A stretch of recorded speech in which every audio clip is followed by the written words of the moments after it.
We're going to be in an era of abundance that's so large, it's very hard for people to imagine. The simplest way to say it is the need to work will go away. People will work on things because they want to work on things, not because they need to work on things to pay their mortgage. All right. I am super excited to be here with Vinod. Thank you so much for doing this with me today. I really am looking forward to this conversation. Look forward to it. When you first walked in here, before we got started, you were saying, wow, the world's crazy. And you've invested through many periods of time.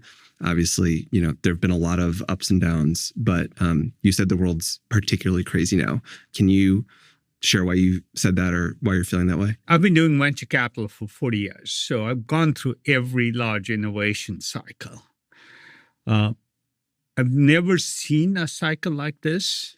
To put an order of magnitude on it, almost every job is being reinvented. Every material thing is being reinvented differently with AI as a driver. Probably the best way to describe it, if we look 15 years hence, and that's too far to look, we'd have to look back at least 50 years, maybe in the 1960s, to see the delta in change. And so we're going to see this large change in sort of such a short time. It's almost hard to imagine how society adjusts. And if I go even further, almost certainly within the next 5 years, any economically valuable job humans can do, AI will be able to do 80% of it. With a few exceptions like heart surgery or brain surgery, but by and large, 80% of all jobs can be done by an AI. And if that's happening in the next 5 years, the world is going to be a very different place. So I see this sort of like invention happening at a frenetic pace that is so large compared to even the dot-com phase when the internet first came and there was Netscape and TCP/IP and all that. It's almost hard to imagine. No matter where you look, everything's being reinvented in some fundamental way using often the innovations from AI and the capability from AI, but also a few other vectors, like stuff happening in biology, stuff happening in fusion and other areas. So everything's up for grabs. So I guess that's then leading to a frenzied pace of investment, companies being created, new ideas getting tried all at once. Is your overall read based on, on one hand, it's crazy and frenetic. On the other hand, everything you just said about, but like maybe 1 billion jobs are going to be, done by an AI in the next couple of years or several years or something like that. Do you net out to being very optimistic about this moment in time for tech, or do you think there's going to be a lot of carnage, or how do you think? So my view, the next 5 years to 2030 will look like productivity improvements. The way economists would say productivity is going up, GDP is going up, or accelerating on GDP, things like that. And then if I look to the 15 years hence, 2040 and beyond, we're going to be in an era of abundance that's so large, it's very hard for people to imagine. The simplest way to say it is the need to work will go away. Yep. People will work on things because they want to work on things, not because they need to work on things to pay their mortgage. Is that going to require us to change anything about like the social contract to get there? Yes, I'll come back to that. But what I want to say is somewhere starting in 2030, the changes are going to be so disruptive that it's hard to imagine how it sorts out. And it'll sort out differently by country, by region.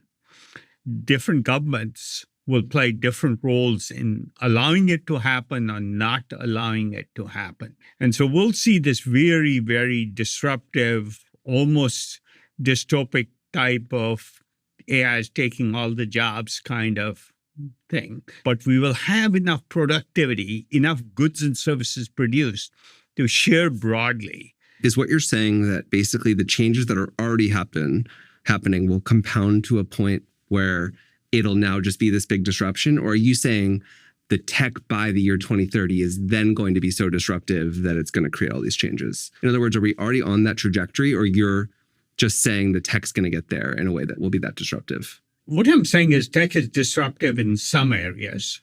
And it will be everywhere. And it'll be everywhere. But almost no corporation by 2040, these are Fortune 500 companies I'm talking about, should run the way it's running, even remotely. I should say most Fortune 500. Yeah. One of my predictions is the 2030s will see a faster rate of demise of Fortune 500 companies than we've ever seen. It's actually pretty high anyway, but we'll see a rate accelerate dramatically. So let me put it differently. If you're a healthcare company, and I speak to a lot of healthcare company boards, you look at AI and say it's an opportunity and we'll get more administrative efficiency or something like that. But if I said to you, which I've said to a couple of boards, if all medical expertise is free, you have an unlimited number of primary care doctors, oncologists, gastroenterologists, mental health therapists, you name it. How would you redesign the healthcare system? Be crazy. That transition won't happen from existing companies. Almost somebody new will reinvent this. Now, there's the issue of regulation. The American Medical Association doesn't like the idea. I was going to say there'll be a lot of people fighting against this. Yes. Who have a lot of power, who will be good at fighting it for at least some amount of time. For some amount of time. Yeah. But fortunately, we have a small part of our healthcare system, very small part, where payments are capitated, what's called the capitated system or Medicare Advantage, where you get paid a fixed amount to take care of a patient, roughly. Yeah. That world will be so much more effective because they won't care about reducing costs, which AI can do. Mm-hmm. Reducing costs for a hospital system is reducing their revenue. Of course. For a physician, reducing costs is cutting their costs down. Now, I think that the general model, I think, for the next 5 years, when I talked about productivity improvements, you will see almost every professional start to get interns working for you. Mm-hmm. So every MD, a practicing physician, will get 5 fresh MDs as if they're fresh out of Stanford medical school. They'll work for him. It'll increase his productivity, maybe provide a higher level of service to their patients, all that. But that then turns into something much more catastrophic over time. So by and large, next 5 years, I think we should assume that all professionals start to get interns working for them who are trained in their profession, whether you're a structural engineer or a salesperson, who work for you, good, nice interns, behave well. But at some point, these interns grow up. They will have way more expertise than the physician. And then it's hard to roll this clock back. It's going to go fast too. It'll go fast, except in some areas where there's regulatory or other constraint. Take the example of the Screen Actors Guild last year. Anybody who signed up for the Screen Actors Guild thing will go out of business. But that change will be slower. Outside that system, people will be producing movies for $100,000, not $100 million. Yeah, right. The dynamics will be different by sector. If this does play out even directionally the way you're saying, and now it's 2040, what do you think is left for people to be doing? Like, there must be some things left. Like, are people going to be still all employed or employable via creating their own businesses and pointing AI around, or, we have a lot of 2-person billion-dollar companies? Does it go that way?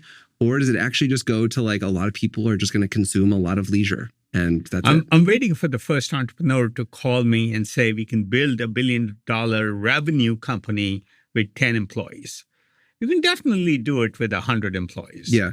We haven't gotten there yet, but we will. That company is already being started. Yeah. I mean, somebody will leverage it tenfold again. Yep. There's a question of, will there be jobs that need people? If you have 1 billion bipedal robots in the 2040 timeframe, could be 5 years later, could be 5 years earlier, but let's say that was one of my dozen predictions I made when I spoke at TED last year. Almost certainly, they're doing more work than human beings do labor today. Yeah. And they'll be smarter, and they won't sleep. They'll never complain. And you won't have silly notions like a primary care doctor and an oncologist. Right. The same robot that like cleans your house is also your doctor. Yeah. Yeah. It's this super intelligence idea.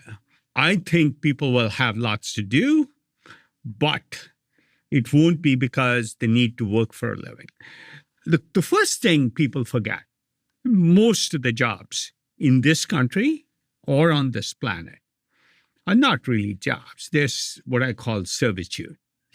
If you're a farm worker working for 8 hours a day picking lettuce, and you do that for 40 years, or you're an assembly line worker at GM mounting a tire on a car for 8 hours a day for 40 years. Yeah. Those aren't jobs. They are servitude because you have to survive. And what a great thing if we could give those people their lives back and the time, those hours of their lives back. What will people do? Humans will be humans. They'll still compete. We love sports. Mm-hmm. We love entertainment. We love being great at something. Whether you're even a mediocre artist loves painting for themselves, not because it can be recognized by a New York art auction house. So people will excel in what they do.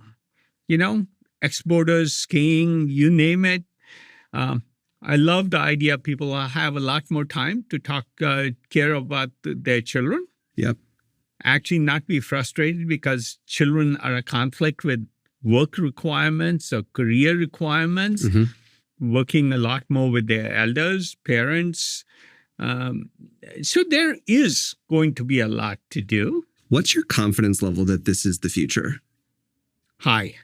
80%? Higher. I have very high confidence this world happens. I think greater than 50% that it happens by 2050. The timing is hard to predict. But like you're 100% sure that it happens before like 2200. Oh, no question about it. Yeah. So I'd be shocked if it didn't happen by 2060, where we live in a world of abundance. Nobody has to prove they can buy a more expensive car than somebody else. That part, it may still be there. Humans like competing, including ego. But I do think something fundamental will change. A 5-year-old kid going to kindergarten today is being told by their parents, go to school, study hard, get into a good college, and then you'll get a good job. That won't be the paradigm. So my oldest kid's 5. And then I have 2 other younger ones. If you're me, like, what are you thinking right now in terms of like what's important for like little kids right now? Because curiosity. For me, when I'm in a position where I can do anything I want, I could go play golf, which I don't love, or go sailing, or you pick your favorite. I'm mostly driven by curiosity. I want to learn new things. So anytime I can learn something, I'll take a meeting. And I'm fortunate people will teach me, but in the future, you won't need somebody to be willing to teach you. It'll happen. For me, it's that. For others, it'll be producing the best music they can relative to their own bar. And clearly people will still want to be like Taylor Swift. Will there be like the last person? One of the places my head was going was somebody still has to build the AI, build the robots, program everything.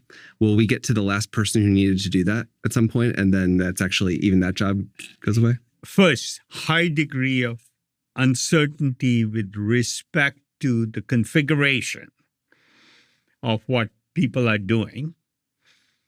I don't believe they'll be working 40 hours a week for meaning in their life. Yeah.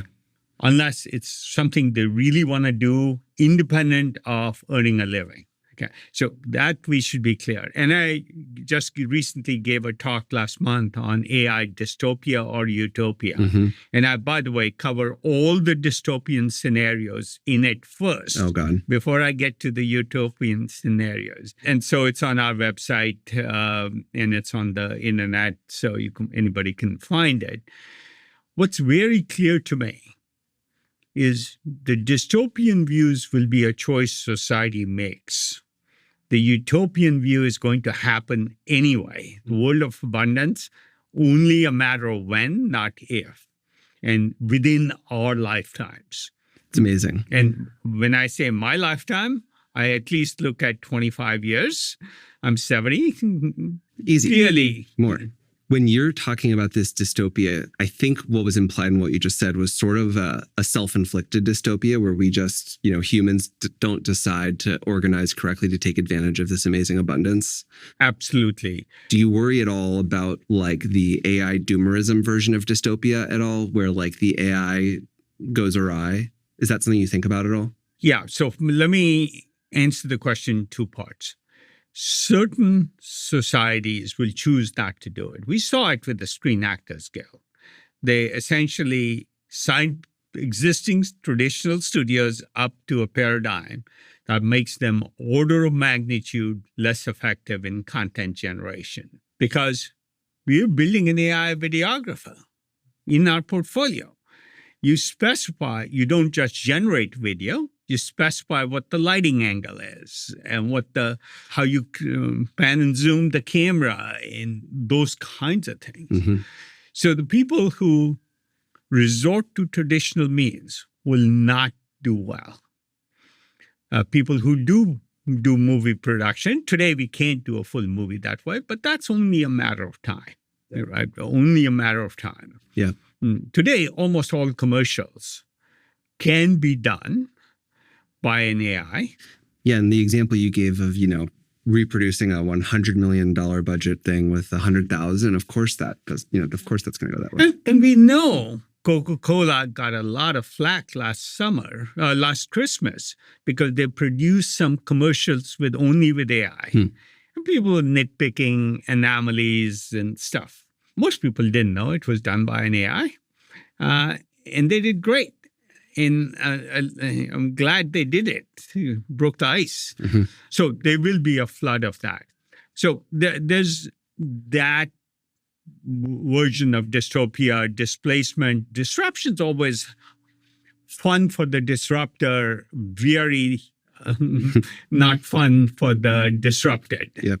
And so one has to keep that in mind. We have to take care of people who are disrupted in this paradigm. The other end is sentient AI that kills us all. Exactly. I wouldn't say I don't worry about it. I do worry about it. But I look at it as a complete basket of risks humanity faces. We've gone through an era where an asteroid hit planet Earth and most life was destroyed. So we know that was a risk, and risks still exist. An asteroid could hit the planet. More likely, a much worse epidemic than a pandemic than COVID. Yeah. COVID only killed 7 million people. It's possible it could kill 700 million people. Totally. Right. In fact, I would say that's almost likely. So there's a whole basket of risk. Do I worry about sentient AI killing everybody on the planet? Yes. But more than I worry about President Xi doing nasty things? No. Yep. So when it comes to AI, I want us to have the Western world to have the best AI so that we are not subject to President Xi or President Putin. That is by far the greatest risk. That makes total sense. And this is what the people who call to slow down AI research miss. Putin isn't slowing down, not that he's very good at it, but Xi in China definitely can do this. It's a world in which, and you can't argue with it, they sort of say the end justifies the means. Yeah. We in the Western world care more about the means. Mark Andreessen made this point on the podcast too, which was basically so much of culture and production is going to live in how the AI is, programmed. And if it's our doctors and our teachers and our lawyers and everything like that, you really want it to be. Well, we've seen it with TikTok. We did. Right? If you're on TikTok, you're more likely to be China inclined, favorably inclined towards China. That's culture. And President Xi had said in one of his speeches not very long ago, the next battle will be fought on the internet. It'll be a battle for people's minds. He was clearly thinking TikTok. So there is, dystopic AI killing humans and all that, or AI in warfare, weapons and robot soldiers and all that. That seems very important too. Yeah, that's very, very important. But it's even more important that we win the race to have social influence. If I'm giving all the entertainment to the rest of the world, if I'm giving all the free doctors, if I'm giving all the few tutors, my political philosophy prevails. So I do think by 2040, the biggest risk we might face that I worry about is China using both good AI, cyber AI, warfare AI, but also socially good AI, like free doctors, to everybody on the planet and to embed their political philosophy. Yep. I think that's it's probably the single biggest thing I worry about. In some ways, it seems like politics, both sort of the way we think about it normally, but also just sort of broadly socially, is going to get even more important than it is right now over time. Yeah, look, we live in a capitalist system, but people forget capitalism is mostly by permission of democracy. Yes. In our system. If democracy sustains, I think we will adjust easier. Now, China has the advantage of using what I call Tiananmen Square techniques to enforce whatever they want. So it's going to be an interesting 15 years. It's going to be interesting, but also critically important 15 years to what philosophy starts to dominate the planet. I want to spend most of our time continuing to talk about the future, but I have one historical event I want to ask you about. The tee up to this question is going to sound like, just an opportunity to, talk about being a great investor. But I specifically want to ask you about your OpenAI investment. And the angle I want to ask you about it from is to try to figure out what, if anything, we can learn from how you did that and how you decided to do it. I know that you were sort of like the first, venture investor to do it, and you did it in real size in something that probably at the time a lot of people didn't want to do, maybe thought it was a science project. There was a lot of lack of clarity on the whole thing. I think that now it's, it is what it is, but at the time it was probably an extremely hard bet to make. And so what I was hoping was to try to, as much as possible, play back the tape inside your brain to see what we can learn from that. So it was a very large investment, more than twice the largest initial investment I'd made in 40 years of venture capital. Wow. So it was a conviction bet. But I want to go back to a different era and talk about this idea of people like to be in herds. The herd mentality was crypto and a couple of other areas. And by the way, I've never called myself an investor. In 40 years, I always say I'm a venture assistant helping entrepreneurs. That's better. It's a much better mental model for me. Not the investing is a side effect, so I can keep doing it. I'll give you another example that relates to this. While people follow herd instinct, I like to think about what are the fundamentals and can they happen? Fundamentals don't always happen, but they can. And in 1996, I started a company called Juniper. We worked on a business plan in my office for 6 months with the founder, Pradeep Sindhu. Why? Because the world was saying the internet would be a protocol called ATM, asynchronous transfer mode. So every major company had given up on TCP/IP for the public internet and were only going to use ATM because the telcos were specifying ATM. I talked to the senior management of almost every telco, and every single one said to me they wouldn't use TCP/IP. I talked to the CTO of Cisco, who said they have no plans to ever do TCP/IP above 155 megabits, which is my home service. It's far below my home service for a public router. But I looked at the data. TCP/IP usage had been climbing, and I said, this will scale. And every expert is wrong in the field. We should come back to that if you remember this notion of experts. And the data said TCP/IP wasn't exponential, and we were near the knee of the curve. So fast forward to today, and by the way, I'd invested in TCP/IP. It was a core part of what Sun did in 1982. And this was 14 years later. You see the exponential in TCP/IP as a communications medium. And we bet heavily. By the way, we made $7 billion on a $3 million investment when almost no venture investment ever made even $1 billion. That's crazy. It sounds good. 2,500x our money. Yeah, I'd like one of those.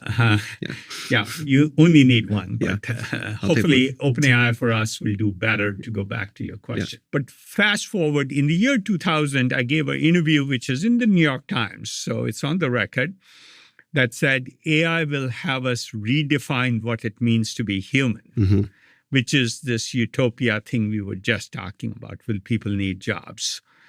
That was year 2000 or 2001. 2012, I wrote 2 blogs.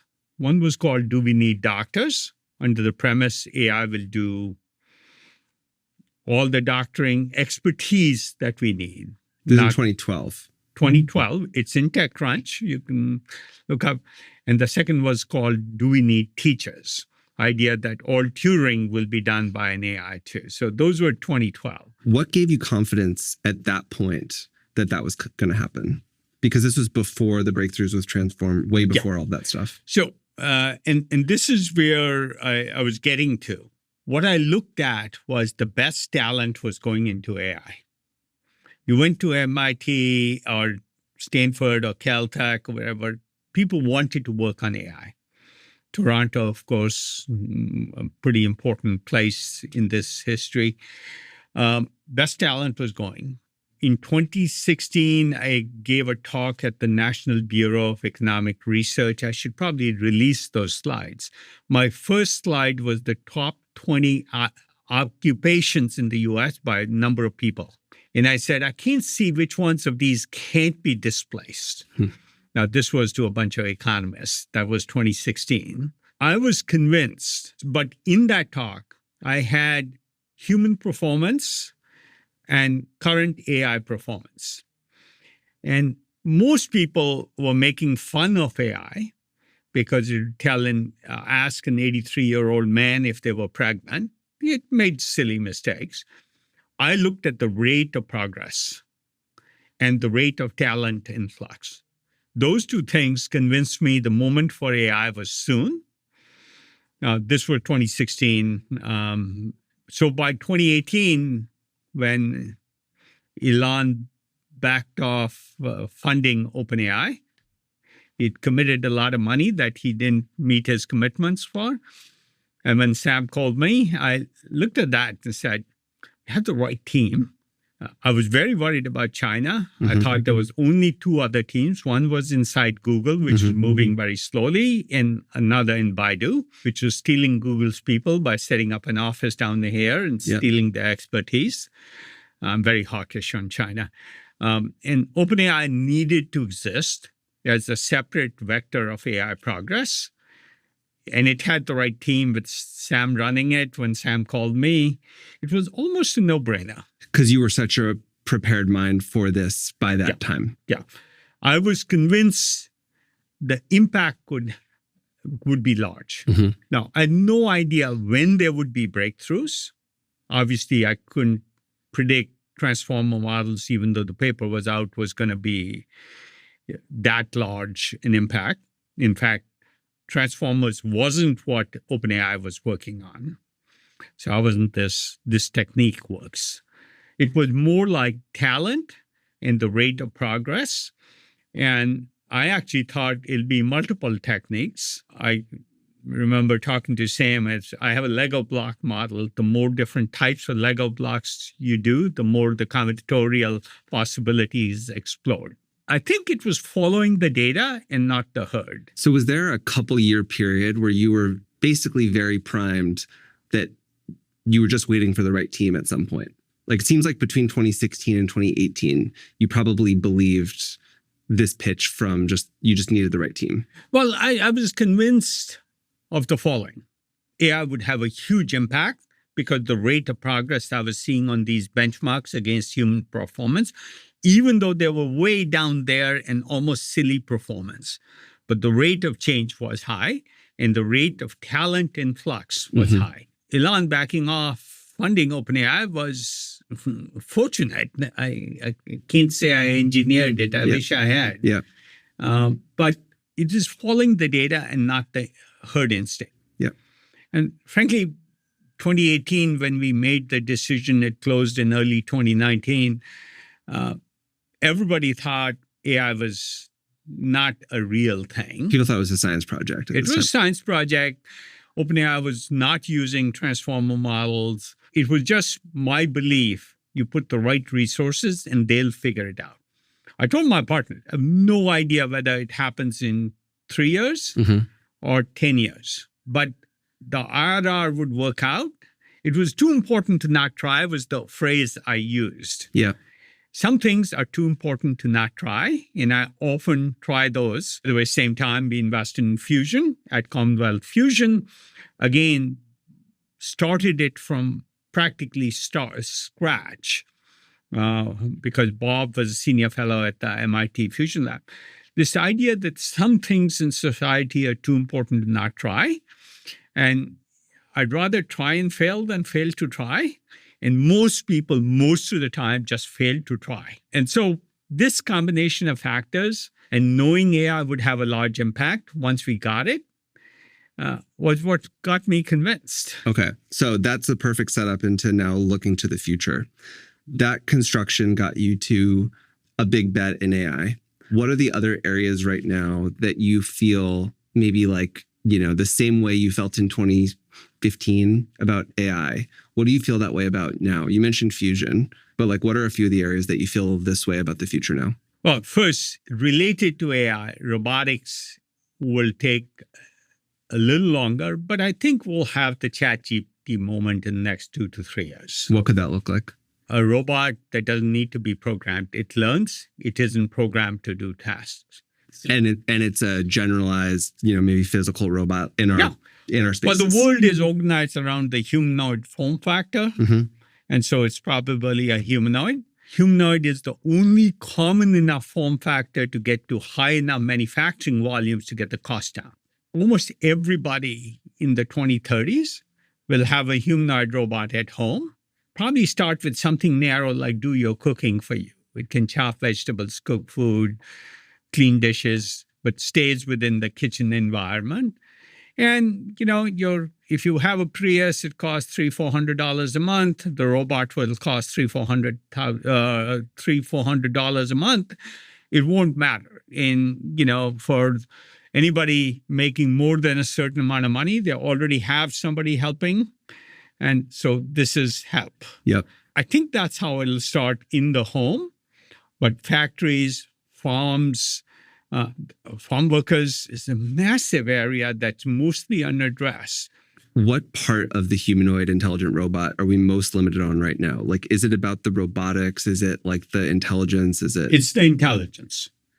Clearly, we've seen out of China many hardware form factors.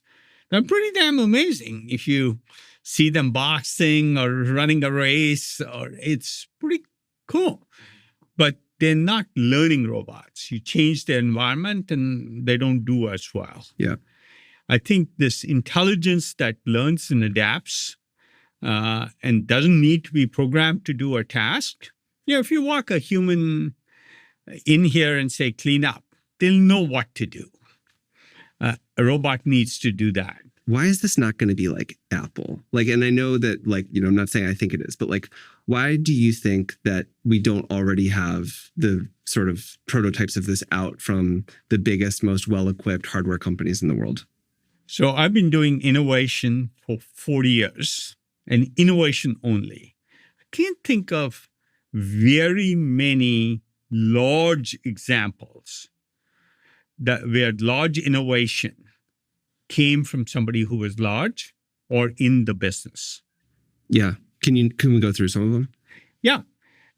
Retailing. When we invested in Amazon, I was a Kleiner in 96. Nobody thought you could compete with Walmart. You'd think Walmart would innovate. Yeah. Look at media.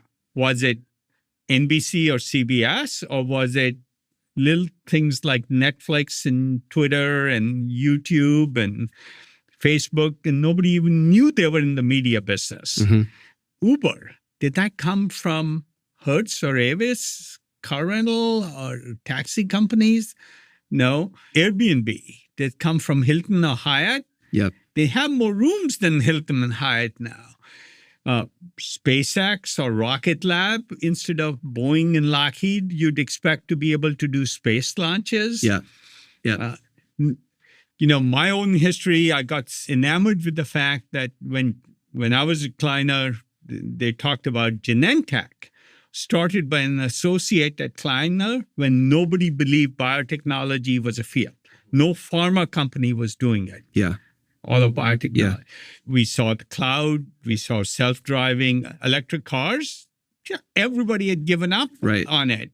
How about cloud, actually? Because that was Amazon. So you can kind of give them, cloud is interesting. I think I should say founder-driven companies have permission to try crazy things. And like Apple when Steve was there with the iPhone. Yeah, when Steve was there, they tried the iPhone. Yeah. And if you go back to the press in 2007, everybody said a phone at $600 or $700 that has no keyboard to dial. Right. Like, what a silly idea. Yeah. Right. So it's founder-led companies that innovate. Way more clear. Self-driving would be 15 years away if Larry and Sergey hadn't said, we're going to do self-driving at Google. Yep. Or Elon had said, well, I'll do electric vehicles. Yeah. Right. So basically, Tesla should be much more likely on humanoids than Apple, for example. It is founder-driven, and Elon is paying attention to it. So they're definitely a good candidate, but so are a number of other companies. And I have definitely a lot of faith in the startup ecosystem of founders with very creative ideas. Yeah. So that's an area worth delving into in a separate podcast of how, but that's an example of large innovation. So no matter where I look, so the cloud definitely happened. When I was starting Sun, everybody said there's these DEC wax computers and IBM mainframes, and why don't you build a graphics terminal for them? And I said, no, I'd rather just replace those companies. Neither of those companies are in the computer business anymore. And frankly, it took 5 years to get DEC out of the computer business into mostly a customer support business after we started. Yeah. Which is pretty stunning to me as a 20-some-year-old kid. Totally. So repeating that pattern, right? There's zero chance a company like Siemens or GE could do fusion. Right. Zero chance. What's the mechanic for what? I, of course, agree, but what's the mechanic that's stopping them? Is it risk? Is it talent? Here's the first thing I would say. In these 40 years, in all the examples I've just cited for you, and I could give you more, none of them were done by somebody who knew the area. Mm-hmm. Experts are terrible at predicting the future. They extrapolate the past. Entrepreneurs invent the future they want. It's a bastardization of an Alan Kay quote, but, so you imagine the world and you try and make it happen. And you're not biased by what is experience. Experience is a set of biases that prevent you from making mistakes. And that's what experts do. And that's why very rarely do experts innovate in their area. Yeah. Look, even the COVID vaccine came from two startups, right? Moderna and the BioNTech. You'd think the pharma was well equipped to mobilize. Not a chance. So, it's why the U.S. has done so well. People have permission to try. And if you try and fail, you don't ruin your career. In a big company, you'll ruin your career. Right. To your question, right? You can't afford to fail. Yeah. So you start with I can't fail, which means you can't take a large risk. My view is very simple. Most people reduce risk to increase the probability of success. Mm-hmm. I do the opposite. Start with, I want high consequences of success. I don't care about the probability of failure. I think that is like one of the best things about tech as an ecosystem is, I think not everybody thinks quite like what you're saying, but in general, in tech, you can fail and it's okay. Yeah. And I think even in other, I worked in finance in New York for a hot minute. And even there, it's just not how it works. Jack Dorsey's great on paper.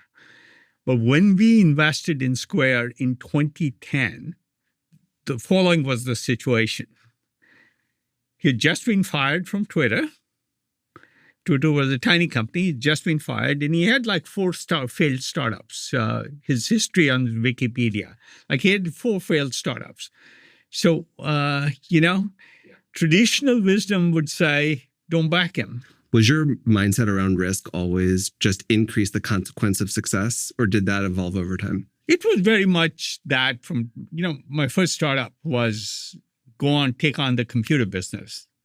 Everybody big is dumb, mm-hmm. Which is a little bit of an arrogant viewpoint. But if we hadn't had that kind of hubris, we probably wouldn't have attempted what we attempted. So I think hubris is an important ingredient of great entrepreneurship. Yes. We'll build an AGI, right? That's hubris. It's arrogance. Only I can do it. So these are entrepreneurial characteristics that are very important, but also thinking from first principles, which is why experts do poorly in their areas, because they have too many biases of what works and what doesn't, or how to do things. While somebody new in the area reinvents the area. They figure it out from first principles in the new environment. And that's an essential characteristic. So, one thing I always get asked is, what do you look for in entrepreneurs? I seldom look for deep expertise in their area. I do look for people who are thinking from first principles and learning rapidly. Even in YC Batch, if I'm talking to a YC partner about some startup, the question that's most important to me is, how much have they changed their plan over the last 3 months? Yeah. Rapid evolution, rapid thinking, rapid learning is what matters. So this went into I'm all over the map. No, so. I love this, Eddie, but I want to keep getting sort of the other areas you're very excited about. That was robotics, which I agree, humongous. If, in some ways that's like the final, thing to figure out. You mentioned fusion as a big thing. I'm very bullish about energy. All sort of many formats of energy. So I think there's 2 large formats. Fusion is one. And there's multiple approaches to fusion. But I'm also very excited about super hot geothermal. So again, this ties to this risk idea. Right? In geothermal, completely uneconomic business. You buy power because it's green, not because it's cheap. And people like cheap stuff. Yep. Turns out almost all geothermal in the US is at 200 degrees or 250 degrees max. If you increase the temperature to 450 degrees, you get 10 times to 6 to 10 times the power, depending upon conditions, from the same well. That's surprising. For two reasons. One is Carnot efficiency goes up, but the heat content also goes up. So the energy content of the steam goes up and the efficiency percentage, so you get a multiplier effect. Don't need to get into technical details, but now it's cheaper than natural gas if you can get to 450 degrees. Nobody has to worry about super hot geothermal is green. It's just cheap. Wow. Right? And so why don't people attempt it? Because people have decided you can't drill at 450 degrees because drill bits collapse. Got it. So I sort of approached it differently. I said, what would it take to drill at 450 degrees? Right? If I can solve that problem, everything else takes care of it. And we know there's 450 degrees in most parts of the earth. It's only a matter of how deep you go. And so I set off on that problem. I think we're making great progress. So I think it's as powerful as fusion. Wow. In supplying most of Western United States. Yeah. You can get that. Our location in Oregon, one location could produce 7 gigawatts of power. And I hope this year I can prove we can do all 7 gigawatts competitive with natural gas. Wow. Without worrying. It works in the Trump era where he doesn't believe in climate change. It still works. And I love that kind of project. I'm also very bullish Commonwealth Fusion will do well. I don't know enough about Sam's project in Helion, but I'm glad diverse techniques are being allowed. But both of these are areas where you're like, the science is going to work. The impact will be enormous. Yeah. Yeah.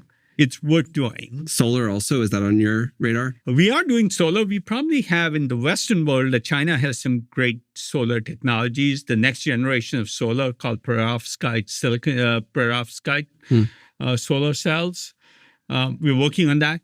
But there, the impact isn't as large. Yeah, right. Right?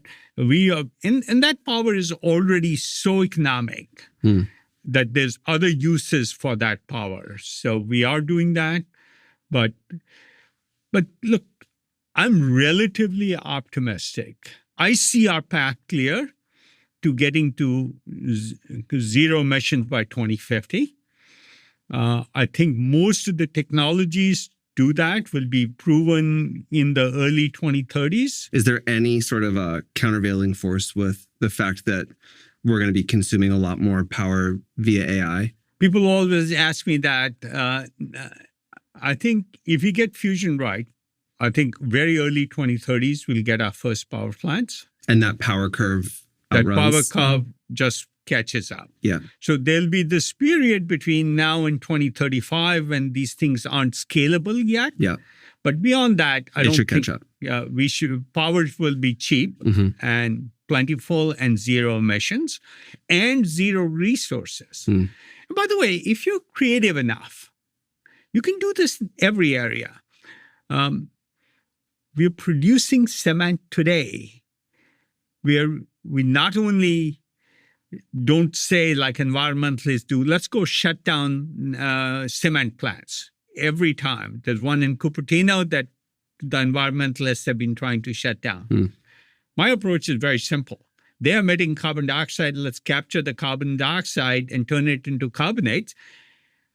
We get more cement out of the same amount of limestone mined at a lower cost per ton. Now, what's there not to like? Do you have to care about climate to have that work? No. And we are in production on this now. So I'm sure cement is solved. Steel is same way. I'm pretty certain we'll be able to produce steel with zero emissions or low emissions initially. at a lower cost or similar cost to today's steel. I'm pretty damn excited. I think this is mostly solved. So, climate is a very solvable problem. Yeah. Even without AI, and AI will only turbocharge climate. So that's energy, generally speaking, / Energy, resources, Yep. steel, cement. Yep. Robotics we got. Robotics we got. What else? Well, I'm super excited. So I was mentioning this talk I did. It's called Plausible Tomorrows. So you can Google that too. I have a dozen predictions that look really implausible unless somebody sits down with me and I walk them through each and they say, I see no reason this won't happen. I think by 2050, we can replace most cars in most cities. Self-driving or just don't have cars? Public transit that meets the following requirements. It's always cheaper than cars and cheaper than today's public transit, cheaper than today's public transit, without losses for the transit agency. That's always faster than public transit because it's like Uber, it's hailed, not scheduled. It's all personal. Yeah. It's 2- and 4-person vehicles, and it fits in a bicycle lane. Wow. Not only, by the way, public transit, Fusion, OpenAI, I invested in the same time frame, roughly, around 2018. So I'm very proud of that vintage year. That's a good year. But people said, public transit startup, you must be totally crazy. And I said, Google's doing Waymo is the wrong way to do transit. Because the vehicles are too big or what? No, it just increased congestion. Okay. So what should it be? So, and I think Waymo will have a great business for delivering people from transit routes to the last mile. There's only one question in a city when it comes to traffic. Can you increase throughput 10x for the same street width without redoing the street width? So we designed a public transit system of self-driving vehicles in bicycle lane width. So it's easy to insert in a city, has 10 times the capacity of a light rail system or a car system, so more capacity than light rail system in a bicycle lane width. And it's on demand because the cars you hail them like an Uber. So turns out every single project we have bid so far, we bid a lot. 4 have been decided. We won every single one for a public transit system from a startup, and the startup wasn't invited to bid on any of these projects because nobody knew about us. Yeah. Nobody invites a startup. San Jose invited 32 bidders to build a transit system from the airport to the Google campus and then to the Apple campus in San Jose. We bid over the transom because most of these bids are open, and we won it outright. Think about it. But what's the vehicle? It's a little pod. Think Disney World. It's like a little narrow car. Yeah. Yeah, that makes sense. It fits in a bicycle lane. Yeah. By the way, it can fit above a bicycle lane too. Yeah.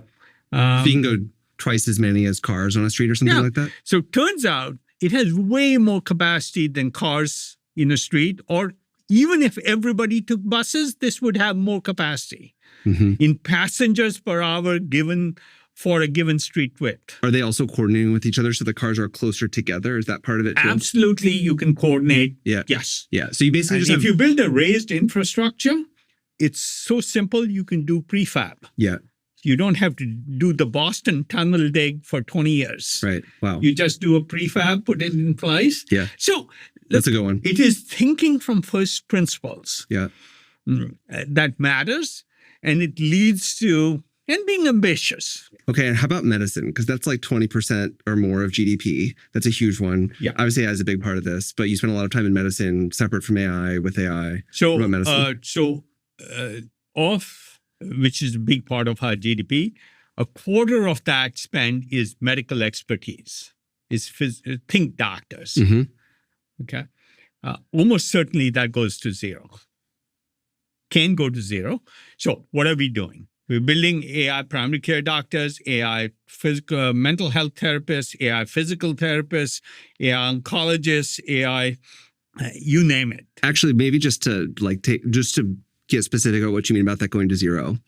If we have, for every 100 doctors per capita we have today, in like 2050, do you think we have like 0 or 10 or what do you think this is? I don't know the answer.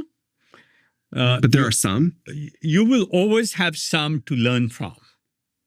Right? For the AI to learn from. For the AI to learn from, though the AI can boot itself to be much better. Mm-hmm. And I'll give you today's data of a multi-center study at Stanford.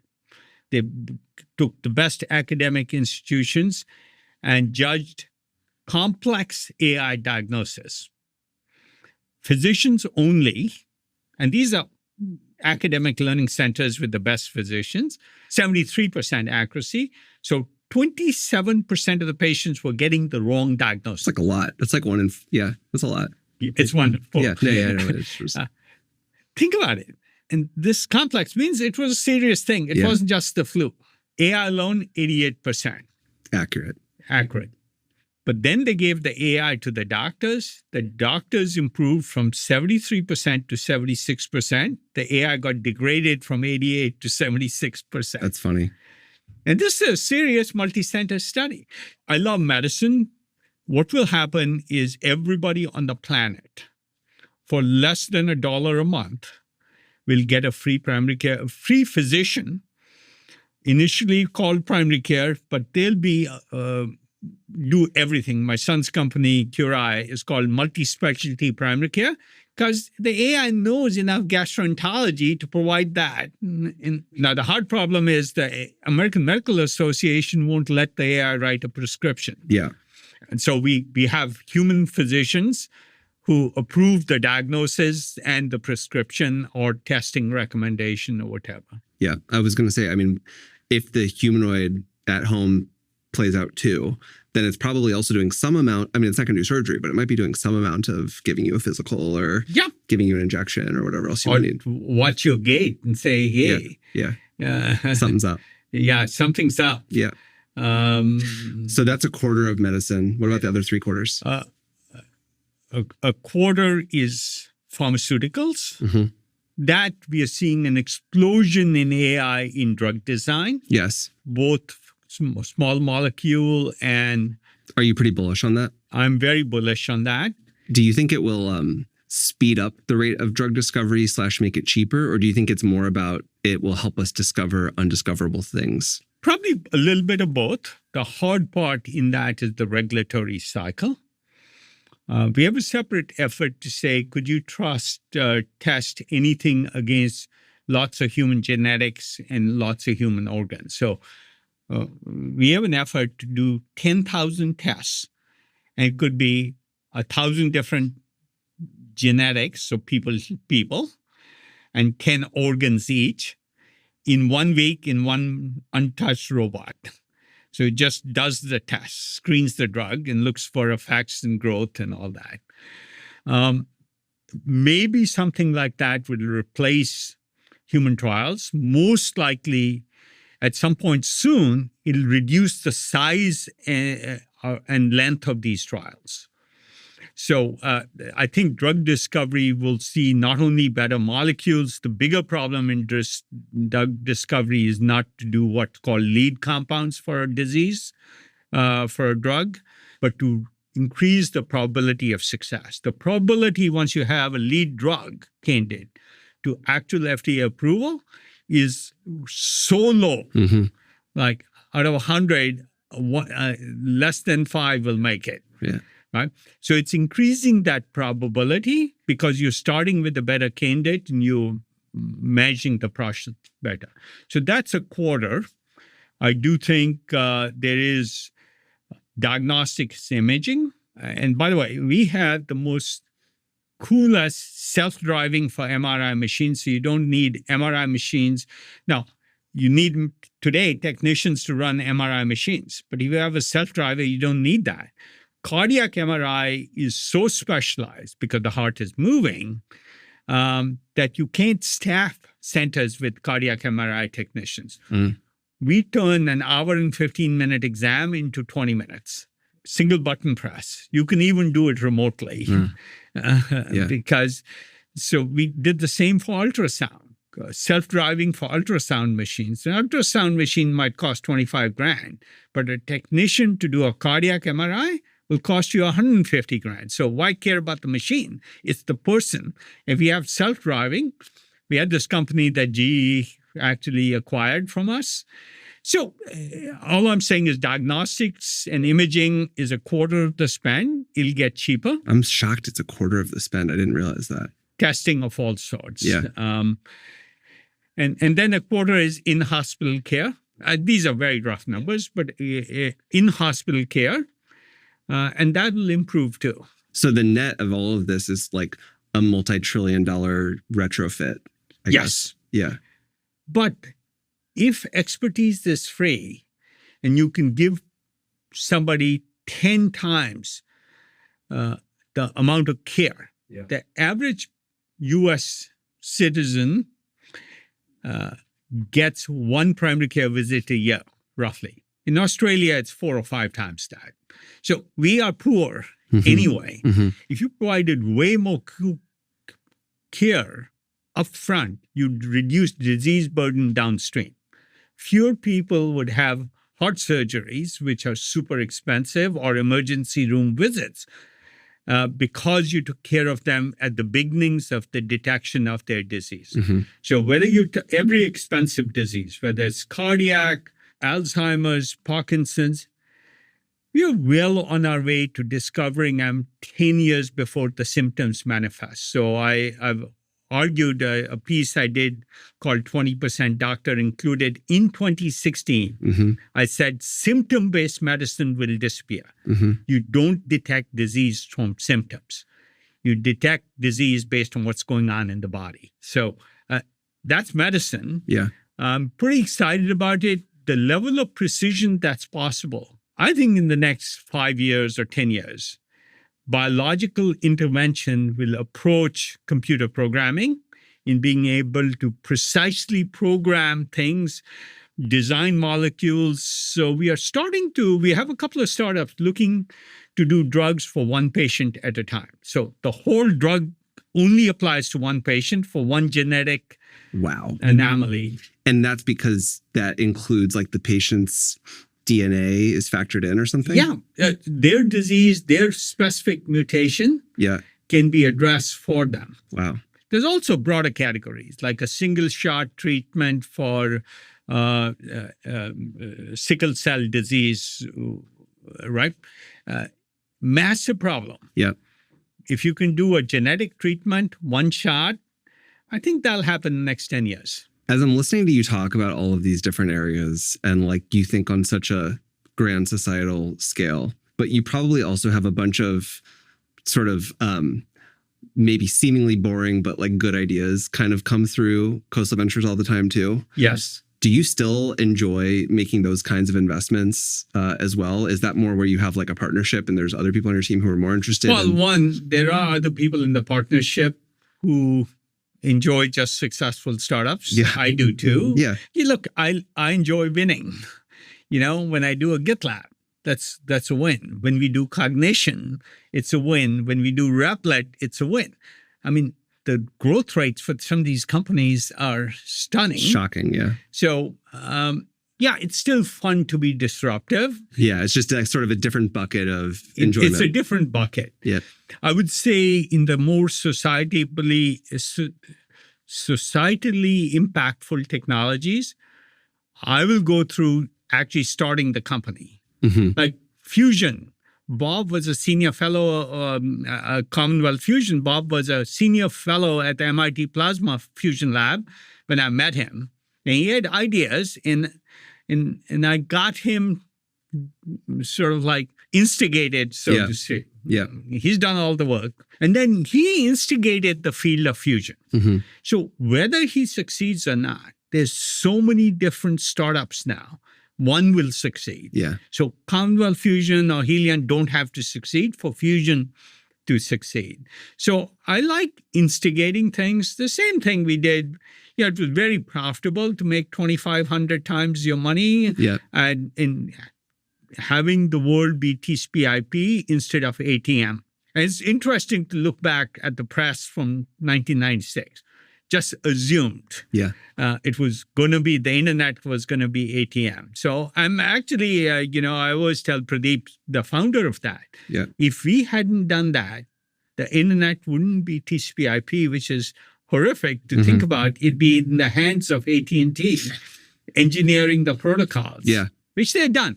And this is why Lucent went out of business. Practically, they're still around. Alcatel, Newbridge, Nortel, all the telecom players sort of gradually disappeared because they didn't win, place, or show in the race for the internet. And the same will happen in other areas.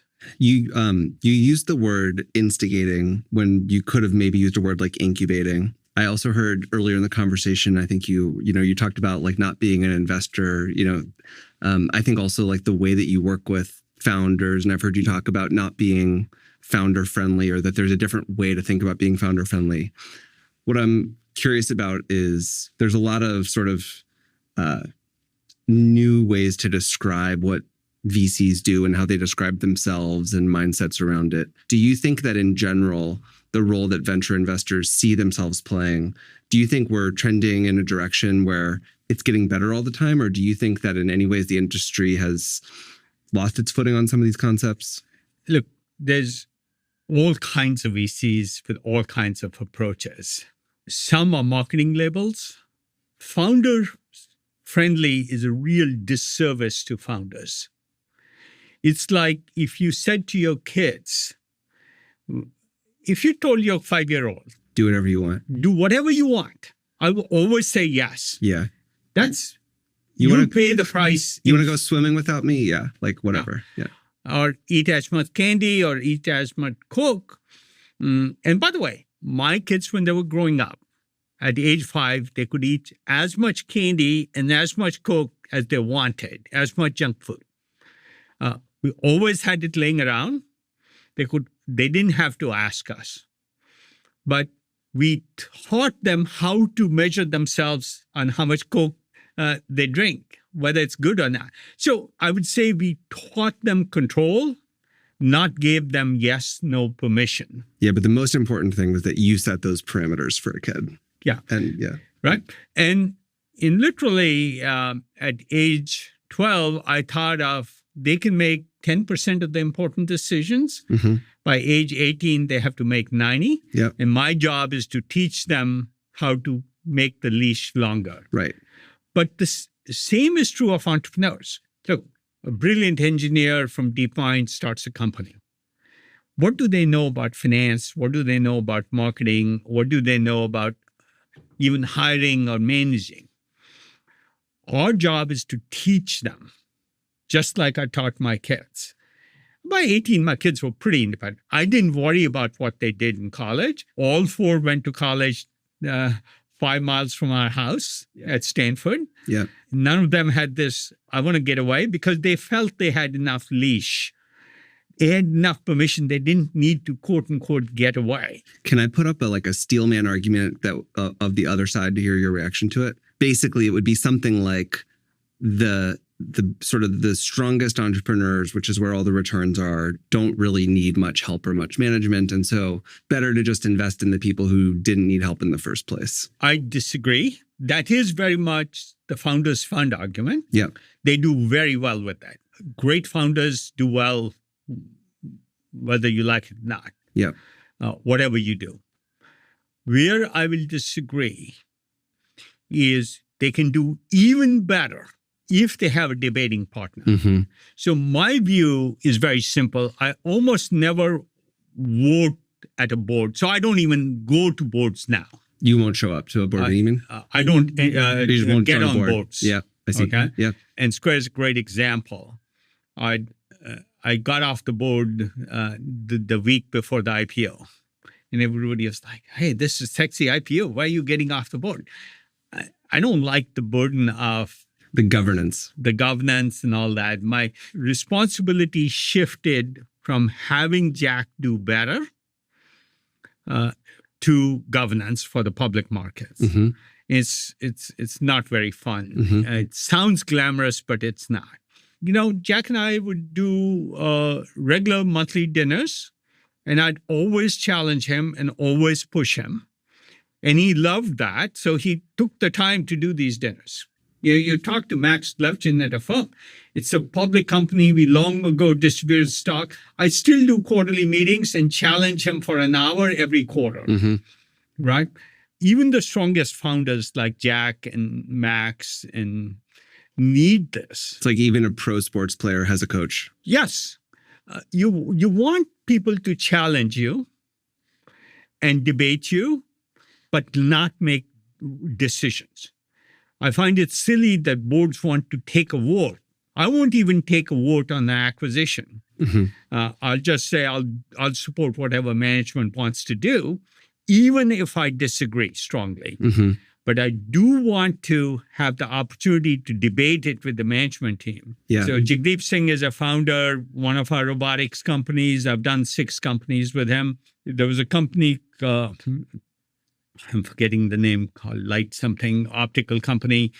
The team wanted to sell. I only asked, they give me 2 hours with the whole team to make, and I did over the weekend, the presentation I gave to them on why they should not sell. But before that presentation, as long as I had the 2 hours, Yeah. I signed the papers and said, you have my vote anyway. Yeah. You can choose to use it or tear it I up. love that. Yeah. So I will always give the final say to the management team, Yeah. but I do want to debate it. And I think every strong founder loves feedback that challenges them. Yes. And it's the only thing really valuable to a strong founder. Mm-hmm. Great founders love that. Not so great founders are so uncertain of themselves, they don't like that. Mm-hmm. And I prefer to teach them how to be a great founder. Yeah. But almost every strong founder loves feedback. I had Keith on this podcast, and what you're describing is a big part of, I think, this, what drew him back to Khosla. Yeah. By the way, on that topic, I'm curious, I read that as one of the sort of like generationally great sort of recruiting or re-recruiting, moves that has happened. And I think he's an amazing investor, obviously. Did you know for a while that you wanted that to happen? We're a different kind of firm. And I said earlier, I've not called myself an investor ever, right? I always say I'm a venture assistant. If you look at our website, since we started the firm in 2004, the first tagline is venture assistants. By the way, another phrase that has stayed on our website since 2004 is, I prefer brutal honesty to hypocritical politeness. When most VCs give polite feedback to an entrepreneur, they're doing a disservice. They're basically saying you're doing great. Mm-hmm. Don't examine anything. Mm-hmm. It makes you feel good as an entrepreneur, but doesn't help you build a better company. And the only things that make you feel better are things that change your thinking or challenge your thinking. So it's an important characteristic for founders to keep in mind. What are they looking for? The best help or just people who will go why? Yeah. So it's a style that's different. We don't think of investments. We've never calculate, never means not in the last 10 years I can't think of a single instance where we calculated an IRR. Mm-hmm. Not one. Mm-hmm. An investment firm that never calculates IRRs because we want to build something significant and then the economics will work out. So that's our approach. But we do want to increase the probability of success of the founder. And we want to increase the magnitude of the potential success also by thinking about should you do X or Y. Founders underestimate that. Mm. So let's say a founder is selling 10% of a company, 10 million at 100 million post. The founders forget they're keeping 90%. And what happens to the price per share of that 90%? Whether it's they give up 10% or 12%, 90, keep 90 or 88, trivial compared to the 500% swing you can get by taking one path or a different path. That's where the opportunity for maximization is. That's where it's not about investing, but getting the best help building a company. Yeah. And that's what I sort of spend all my time doing. Yeah. Just yesterday, I was talking to this founder. It's a very cool company, self-driving for these heavy machines, bulldozers and loaders. That is cool. Right? And we had an interesting session. And I reframed his business from automating big Caterpillar machines to, I'll just rent you the driver.